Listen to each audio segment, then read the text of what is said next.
বোরো ধান তো লাগানো হয়েছে এবং বেশ মূল জমিতেও লাগানো হয়ে গেছে বেশ কিছুদিন।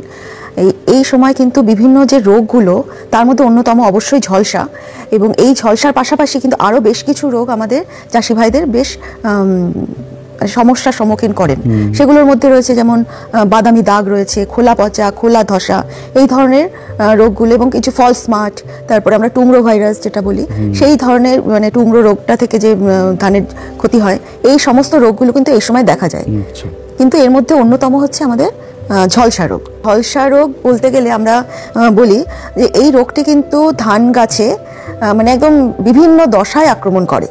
অতএব মানে প্রথম থেকেই এটা একটা মানে ছত্রাকনাশক রোগ, তার ছত্রাকবাহিত মানে ছত্রাকঘটিত রোগ, এবং এটা বীজ দ্বারা কিন্তু বাহিত হয়।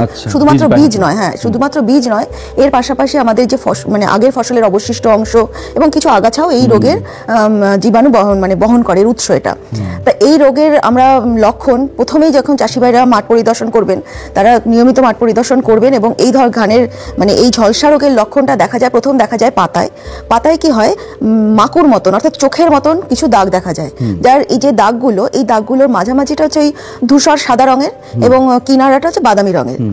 অনেকগুলো দাগ আমাদের এই পাতার মধ্যে হয়, এবং পাশাপাশি দাগগুলো কি হয় যে মিশে গিয়ে দেখুন একটা পোড়া পোড়া অবস্থা সৃষ্টি করেছে, ছোট ছোট পোড়া পোড়া। এই জমিটা তখন এই ধরনের রোগে আক্রান্ত জমি কিন্তু দূর থেকেই একটা পোড়া পোড়া মতন দেখা যায়।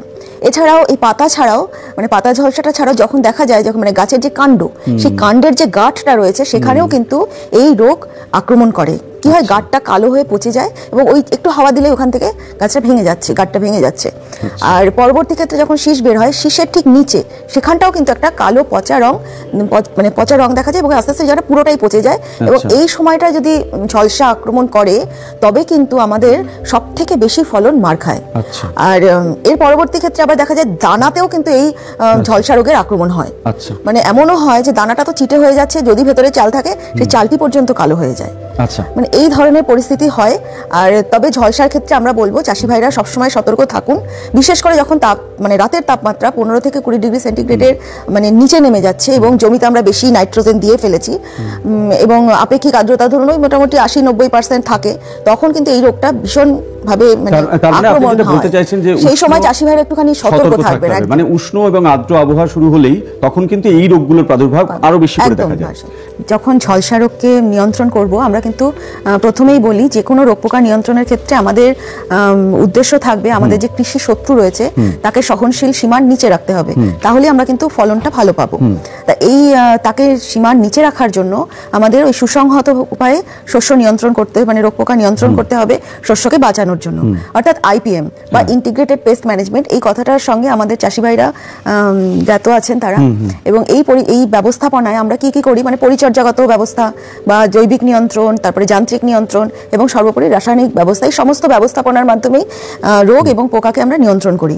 মানে যেমন পরিচর্যাগত নিয়ন্ত্রণ বলতে আমরা বলি গ্রীষ্মকালীন চাষ দিন, গ্রীষ্মকালে যদি আমরা ভালোভাবে চাষ দেওয়া হয়, মাটিটাকে উলট পালট করে দেওয়া যায়, তাহলে কিন্তু দেখা যায় বেশ কিছু এই যে ঝলসার রোগের যে জীবাণুটি রয়েছে এবং অন্যান্য রোগের জীবাণু, এটা কিন্তু অনেক ক্ষেত্রে নষ্ট হয়ে যায়, তাহলে আমাদের রোগটা কম হয়। মানে মাটিটাকে শুকনো রাখতে হবে যতটা সম্ভব, এবং রোদ খাওয়াতে হবে।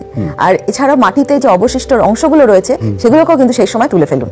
তা যদি তুলে ফেলা হয় তাহলেও কিন্তু দেখা যায় যে পরবর্তী ফসল যখন লাগাবো তখন সেই গাছটি আর রোগাক্রান্ত হয় না।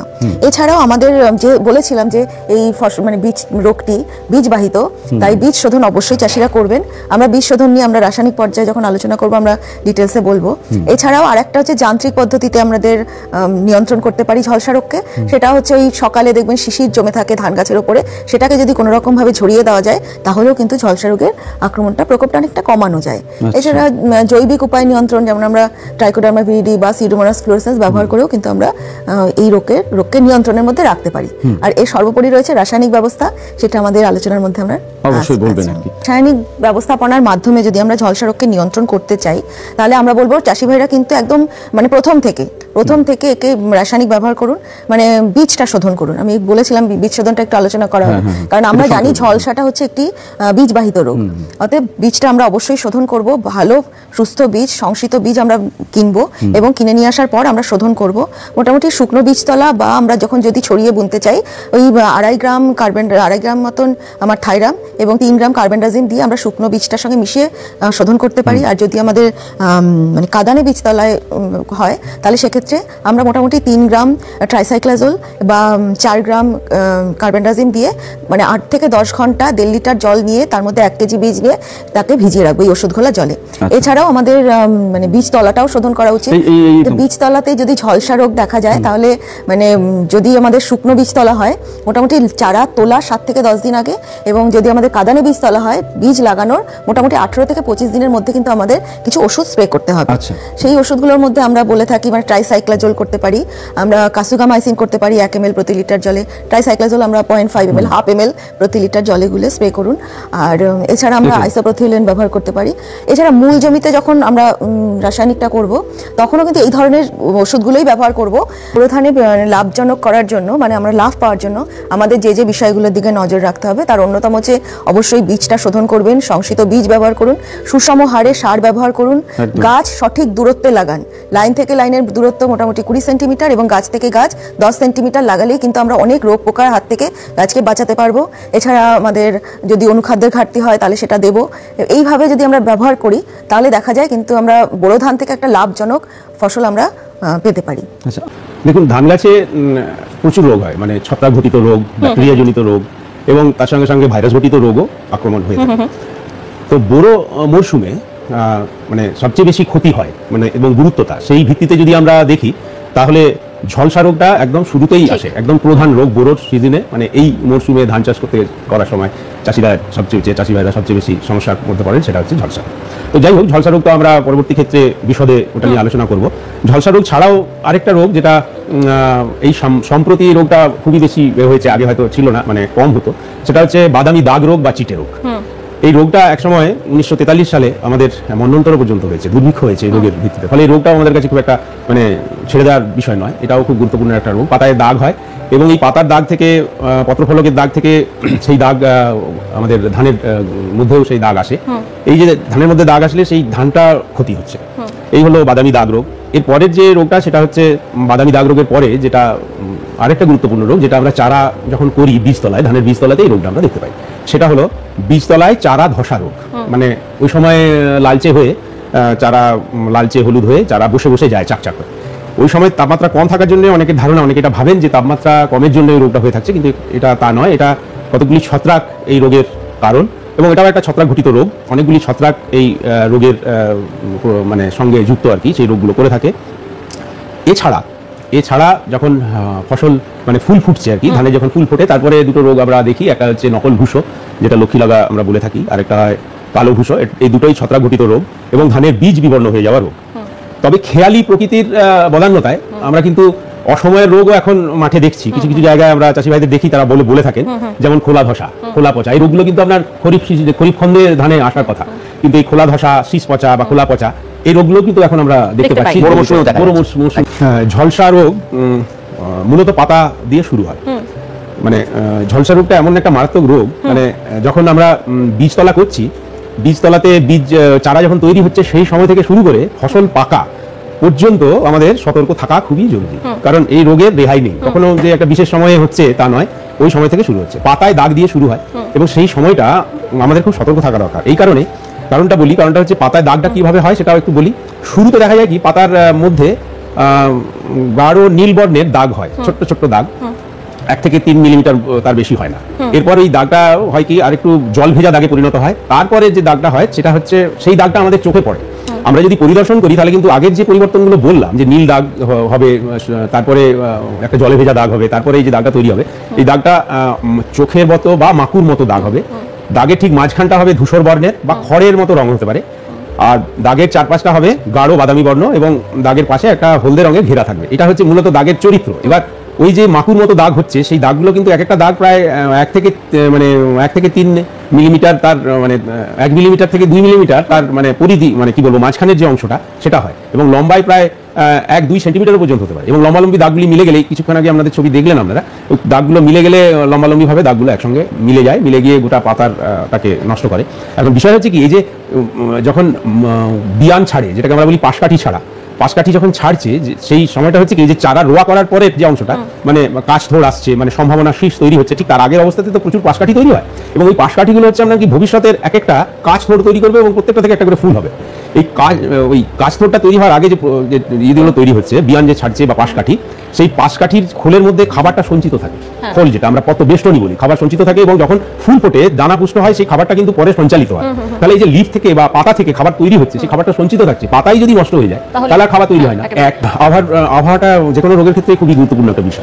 আবহাওয়ার যখন পরিবর্তন হয়, মানে যখন দিনের এবং রাতের তাপমাত্রা খুব বেশি পার্থক্য দেখা যায়, রাত্রেবেলায় 20 ডিগ্রি টেম্পারেচার হলো, দিনে হয়তো 30 ডিগ্রি টেম্পারেচার, এই সময় দেখা যায় কি, ঠিক এই সময়তেই এই একটা অবস্থা যখন চলে, রাত্রেবেলায় খুব টেম্পারেচার বেশি কম হয়ে গেছে, এবং তার সঙ্গে সঙ্গে শিশির রয়েছে বা বৃষ্টিপাত যদি কোথাও হয়ে থাকে, পাতার উপরে যদি জল থাকে, জল থাকার ফলে ওখানে প্রচুর এই রোগের জীবাণু তার বীজ তৈরি করে, যেটাকে আমরা স্পোর বলি, সেই বীজ তৈরি করে, এবং বীজগুলো এই পরবর্তী ক্ষেত্রে ভোরবেলার দিকে তখন এই স্পোরগুলো হাওয়ার মধ্যে ঘুরতে থাকে, এবং এই যে ঘুরছে, এই যে ছবিটা দেখছেন, এই ছবিতে ওই আক্রান্ত পাতার ঠিক ওপরে যে ছোট ছোট আমরা দেখছি যেগুলো, এগুলো হচ্ছে ছত্রাকের বীজ, এবং পাতায় জল থাকার জন্য এবং ওই তাপমাত্রাতে প্রচুর, এক একটা পাতায় প্রায় মানে একটা ছোট্ট দাগের মধ্যে যে আমরা সূচাগ্রে যে দাগটা দেখছি মাইক্রোস্কোপের তলায়, প্রায় 600 থেকে 700 স্পোর তৈরি হয়, মানে ওই বীজ তৈরি হয়, এবং 7 দিন ধরে কন্টিনিউয়াস একটা দাগ থেকে বীজ উৎপন্ন হতে থাকে, এবং এই প্রত্যেকটা বীজই যেগুলো দেখানো হয়েছে ছত্রাকের বীজ, সেগুলো একটু বড় করে দেখানো হয়েছে, এগুলো খুবই আণুবীক্ষণিক, দেখা যায় না খালি চোখে, এই কাণ্ড কিন্তু সেই কাণ্ড ঘটিয়ে যাচ্ছে এবং ঘটিয়ে যাচ্ছে।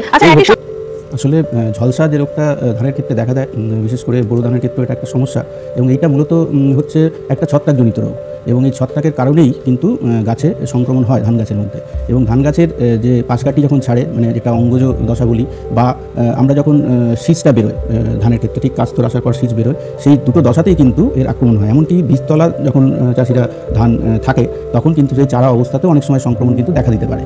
তো এই সময় যেটা মূলত চাষিকে খেয়াল রাখতে হবে, যে গাছের যে পাতাটা থাকে, পাতার মধ্যে ছোট ছোট কিন্তু লম্বাটে যে মাকুর মতো দাগ দেখা যায়, এবং এই দাগ কিন্তু দুটো অংশ, একটা ভিতরের অংশ অনেকটা ছাই ছাই রং হয় ধূসর বর্ণের, এবং বাইরের কিনারাটা হয় গাঢ় বাদামি রঙের, এবং এই দাগগুলোই কিন্তু পরবর্তীকালে ধীরে ধীরে মিলেমিশে একটা ঝলসানি মতো একটা অ্যাপিয়ারেন্স হয়, এবং পরবর্তীকালে যদি গাছের যে বৃদ্ধির দশার সময়তে তার যে মূল যে কাণ্ডটা আছে, সেই কাণ্ডের মধ্যেও কিন্তু গাঁটেও কিন্তু এর সংক্রমণ হয়। সেক্ষেত্রে গাঁটটা কিন্তু কালো হয়ে পচে যায়, বা শীষ যখন বেরোয় পরবর্তীকালে প্রজনন দশায়, তখন এই শীষের যে ডগাটা আছে, সেই ডগার গাঁটেও কিন্তু এর আক্রমণ হয়ে থাকে ঝলসা রোগে, এবং সেক্ষেত্রেও ডগাটা কিন্তু একবারে কালচে হয়ে পরবর্তীকালে পচে যায়।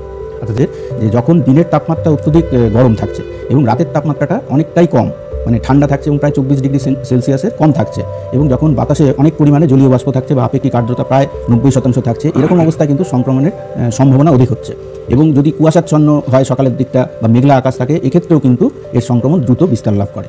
আমরা মূলত চাইব কি, জৈব যে ছত্রাকনাশকগুলো আছে, যেরকম ট্রাইকোডার্মা ভিরিডি বিভিন্ন নামে বাজারে পাওয়া যায়, সেই ট্রাইকোডার্মা ভিরিডি ওষুধটি নিয়ে যদি উনি স্প্রে করেন, তাহলে ওটা মোটামুটি 4 থেকে 5 গ্রাম প্রতি কেজি প্রতি লিটার জলের সঙ্গে গুলে যদি উনি স্প্রে করতে পারেন, এবং এক্ষেত্রে কিন্তু জলের পরিমাণটা অনেকটা বেশি রাখতে হবে, বিঘা প্রতি অন্তত 70 থেকে 80 লিটার জল ব্যবহার করতে হবে। আর যদি কোনো রাসায়নিক ওষুধ উনি ওই জৈব রোগনাশক না পান, তাহলে রাসায়নিক হিসাবে উনি ট্রাইসাইক্লাজল বা হেক্সাকোনাজল জাতীয় ওষুধ ব্যবহার করতে পারেন। ট্রাইসাইক্লাজলের ক্ষেত্রে যে 75% WP আছে, সেইটা উনি যদি স্প্রে করেন, তাহলে অন্তত 0.5 গ্রাম প্রতি লিটার জলে গুলে ওনাকে স্প্রে করতে হবে। অথবা হেক্সাকোনাজল যদি উনি ব্যবহার করেন 5% EC, তাহলে সেক্ষেত্রে ওনাকে কিন্তু 1 মিলিলিটার প্রতি লিটার জলে গুলে স্প্রে করলে উনি অনেকটাই সুফল পাবেন। আমাদের নিয়ন্ত্রণমূলক ব্যবস্থাটা যদি প্রথম থেকেই সতর্কভাবে করেন, তাহলে হয়তো রাসায়নিক দিকে যেতে হবে না। তো রাসায়নিকের ক্ষেত্রে আমি বলি যে, যখন বীজ শোধন একটা খুব গুরুত্বপূর্ণ। এই বীজ শোধনের ক্ষেত্রে আমি যেটা বললাম, দুটো ওষুধের নাম, যে ট্রাইকোডার্মা ভিরিডি, যেটা হচ্ছে আমাদের জৈব ছত্রাকনাশক, এই ট্রাইকোডার্মা ভিরিডি দিয়ে, অথবা রাসায়নিকের মধ্যে ট্রাইসাইক্লাজল, এইটা দিয়েও কিন্তু বীজ শোধন করে নিতে হবে। চাষিরা সাধারণতভাবে যখন ধান বীজতলায় বপন করতে যান, সেই সময় কিন্তু ওনারা বীজটাকে ভিজিয়ে রাখেন, এবং মোটামুটিভাবে কেউ 24 ঘন্টা, কেউ 36 ঘন্টা ভিজিয়ে রাখেন। তো চেষ্টা করতে হবে যে শেষ যে 8 থেকে 10 ঘন্টা ওষুধ গোলা জলে, মানে ওষুধটাকে ওই জলের মধ্যে মিশিয়ে দিতে হবে এবং বীজটাকে ভিজোতে দিতে হবে, এবং তারপরে বীজটাকে তুলে সেটাকে ছায়ায় শুকিয়ে নিলে কি হবে, সেটার মধ্যে একটা প্রতিরোধমূলক ব্যবস্থা গড়ে উঠবে, এবং সেই বীজটাকে যদি আমরা শোধিত বীজটাকে যদি ব্যবহার করতে পারি বীজতলায়, তাহলে অনেকাংশেই ঝলসা রোগের আক্রমণের প্রবণতা কিন্তু কমে যাবে। গাছকে সম্পূর্ণভাবে সুরক্ষা দিতে হবে। গাছকে সুরক্ষা দেওয়ার জন্য যে পাশকাঠিগুলি আসবে, সেই পাশকাঠিগুলিকে শক্তিশালী করতে হবে, যাতে ওই পাশকাঠি থেকে ধানের শীষ আসতে কোনো রকম অসুবিধা না হয়।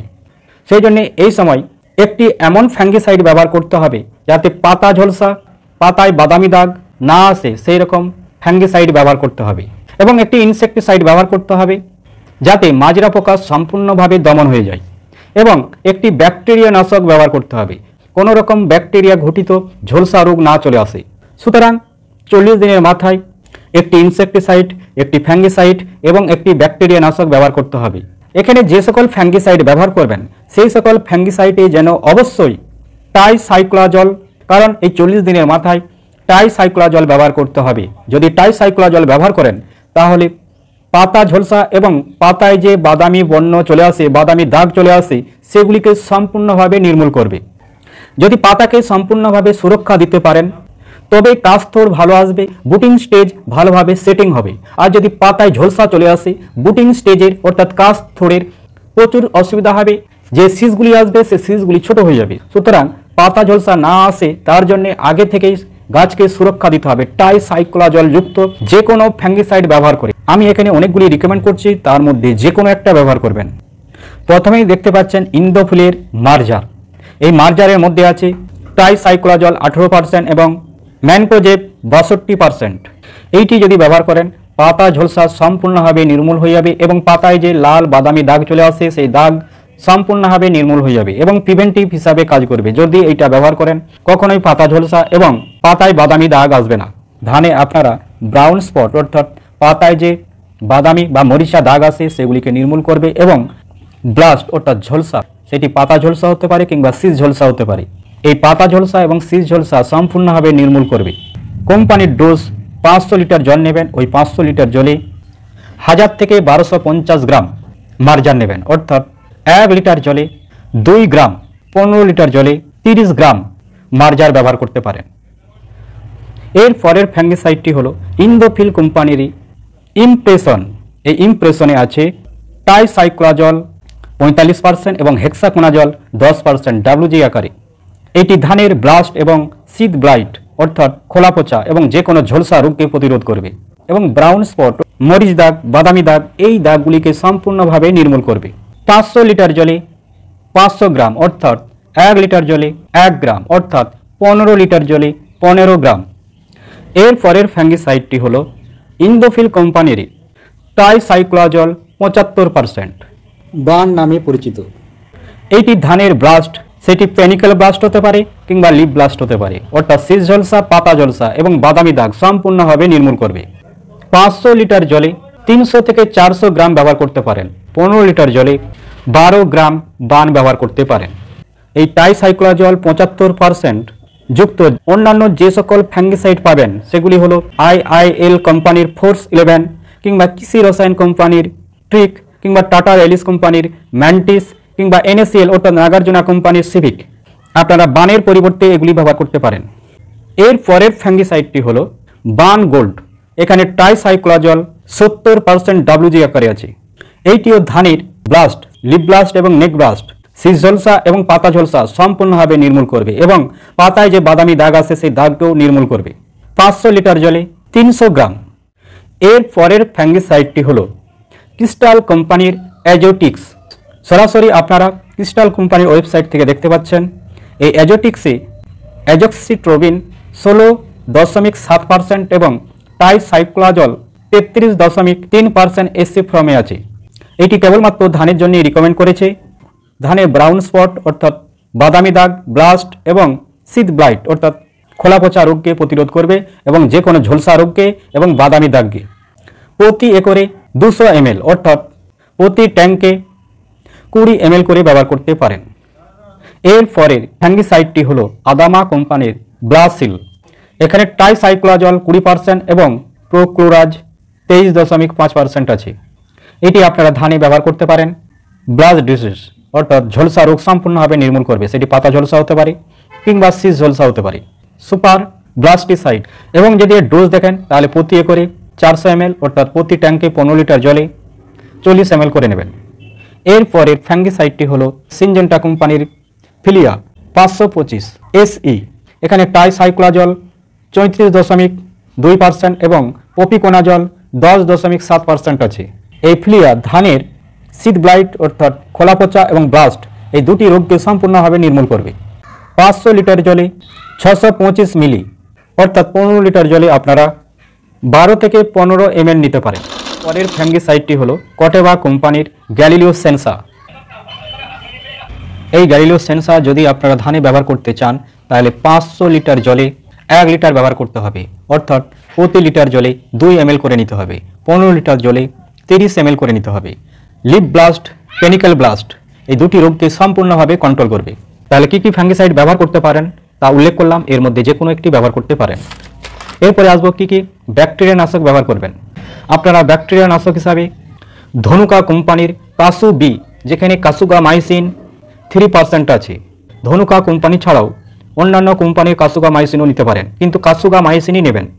এই কাসুগামাইসিন ধানের ব্যাকটেরিয়াল ব্লাস্ট অর্থাৎ ব্যাকটেরিয়া ঘটিত যে সকল ঝলসা আছে সেই ঝলসাকে সম্পূর্ণভাবে প্রতিরোধ করবে। প্রতি একরে ডোজ 400 থেকে 600 ml, আপনারা 50 ml প্রতি ট্যাঙ্কে নেবেন, অর্থাৎ 15 লিটার জলে 50 ml নেবেন। এই কাসুগামাইসিনের পরিবর্তে অনেকে ভ্যালিডামাইসিন ব্যবহার করতে বলে, কিন্তু ভ্যালিডামাইসিন কেবলমাত্র খোলা পচা রোগকে প্রতিরোধ করবে। এই ভ্যালিডামাইসিন ব্যাকটেরিয়া ঘটিত বা ব্যাকটেরিয়া জনিত যে সকল খোলপচা রোগ হয় সেগুলিকে প্রতিরোধ করে। ব্যাকটেরিয়া ঘটিত যে সকল পাতা ঝলসা রোগ হয় সেগুলিকে কন্ট্রোল করতে গেলে কাসুগামাইসিন ব্যবহার করতে হবে। কাসুগামাইসিন পাতা ঝলসা এবং খোলপচা দুটিকেই কন্ট্রোল করবে, এই জন্য এর দাম ভ্যালিডামাইসিনের থেকে তুলনামূলকভাবে অনেকটা বেশি। এই মুহূর্তে মোবাইল স্ক্রিনে যে ভিডিওটি দেখতে পাচ্ছেন সেখানে ক্লিক করুন, তাহলে অন্যান্য ভিডিওগুলিও দেখতে পাবেন। এই ভিডিওটি দেখার জন্য আপনাদেরকে অসংখ্য ধন্যবাদ। ভালো থাকুন, সুস্থ থাকুন।